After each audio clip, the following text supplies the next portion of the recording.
Ies wurden Basis fir all Restaurant. An de lachten 12 Meint wäre se tcht 25 an 30% mi deier ginn, seet de Patron vun dësem Restaurant zuwuelessen.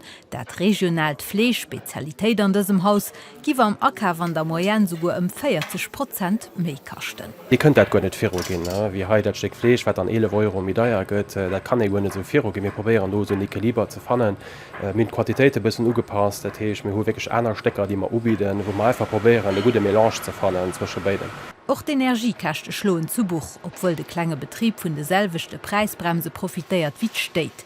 Verschiede Klienten iwwer dems käme man dacks, an dësem Restaurant notéiert den eng Bass vun 10%. Ich mein, gibt bestimmt genug Leute, die vielleicht schon ein bisschen mehr oppassen, aber an dieser Situation müssen wir nicht unbedingt und die essen das immer gut und da gehen wir auch. Mir aber schon. Wieviel Mann gibt er dann? Oh. Kann ich nicht so sagen.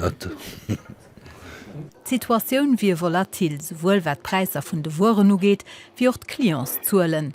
Wann danach wie lachte Mond eng Indextranche beikënnt an am April die nächst 14 Mann Personal aufhält, dat dit wéi. Also in Schweiz wirklich von enger Indextranche, der ist rund 1500 € kascht de Mond, weil natürlich ein enorme Kachtepunkt das fehlt zum so kleinen oder mittelständische Betrieb.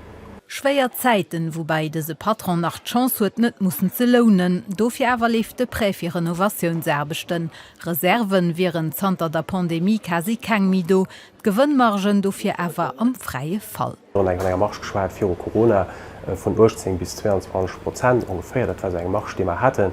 Im Moment schwatzen wir von 3 bis 5%. Dat geht natürlich op lang Sicht net mir op. Also muss gespurt ginn. 2 Arbeiter, die de Betrieb während der Pandemie verlos hun goufen net ersat. Fir d Kachten raufzuschrauben, ass de Restaurant schüss nach 5 Deicht worop am Platz 6.